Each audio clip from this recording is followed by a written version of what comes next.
Muy buenas a todos, somos Guarín y Q. Y últimamente, como ha salido el anime de Paris Pikumei y me habéis preguntado mucho por los tres reinos, hoy os traemos a... Historia de Comín. Muy bien, así que allá vamos. Para empezar, ¿qué pensáis de Comín? ¿Fue un personaje real? ¿Fue un personaje ficticio?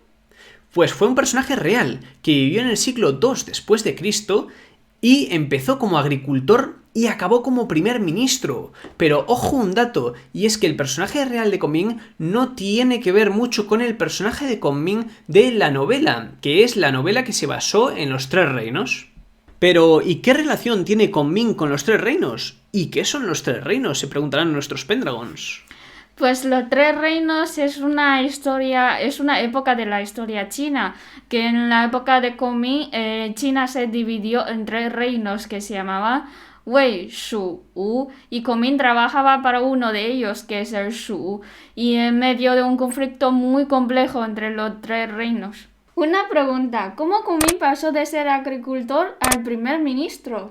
Pues resulta que Comín desde muy temprana edad tuvo talento para casi todo lo que se proponía, y con su inteligencia y genio llegó a ser conocido como el dragón dormido. Además tenía amigos muy importantes, y uno de ellos llegó a recomendarle a Bei, que en ese entonces era general pero llegó a ser el emperador del reino Shu. Una anécdota curiosa de estas chinas, nunca mejor dicho, es que Bei intentó ir a visitar a Comín en 3 ocasiones. En la primera vez, Comín no estaba en su domicilio, en la segunda vez tampoco. Y a la tercera vez llegó y sí que estaba y coincidieron los dos.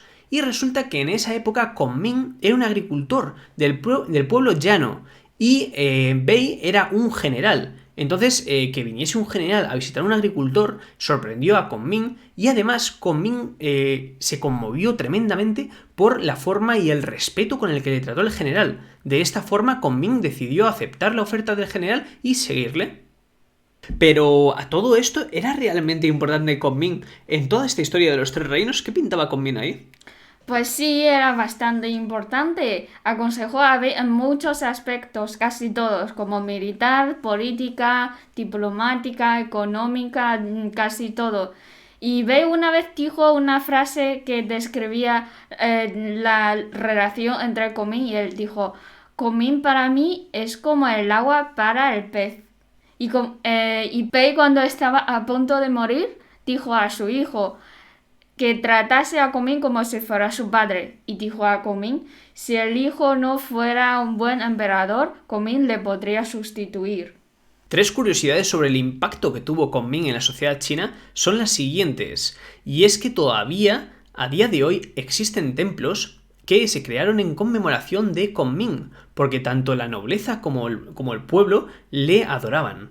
Y luego, por otro lado, hay un tipo de farolillo, se le llamó farolillo Comín, porque se piensa que lo inventó él. Imaginaos el genio que tenía que tener para arrasar en casi todos los campos, como decíamos antes. Y por último, y lo más curioso, el nombre de Comín significa luminosidad. Vamos, le pega que te cagas a Comín. Si después de todo eso todavía os da ganas de leer más sobre Comín, vamos a recomendar 3 lecturas de extensión.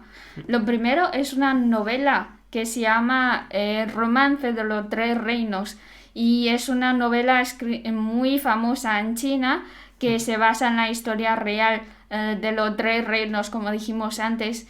Al mismo tiempo hay que entender cómo es una novela, no es 100% real, como lo que pasó en la historia. Y entonces la segunda lectura, que es un libro de historia, que es más real porque está escrito en el siglo III, es más fiable, pero Comín no es uno de los protagonistas. Ese libro tiene mucho más contenido que la historia de Comín, pero si os interesa saber lo que realmente pasó en la historia, este libro es buenísimo para eso. Y la tercera es un artículo escrito por Comín hace casi 2000 años y podéis encontrar una versión de inglés en Wikipedia porque está traducida a inglés.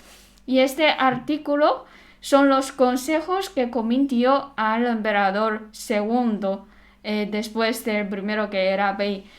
Son los consejos que dio a él en ese momento antes de irse a una guerra. Y hasta aquí llega este vídeo sobre la figura de Kong-Ming. Si os ha gustado, dadle a like, compartir el contenido si lo queréis apoyar y queréis que llegue a más gente, suscribiros si es la primera vez que entras por el canal y no os olvidéis de darle a la campana. Nos vemos en futuros vídeos, compas. ¡Hasta luego!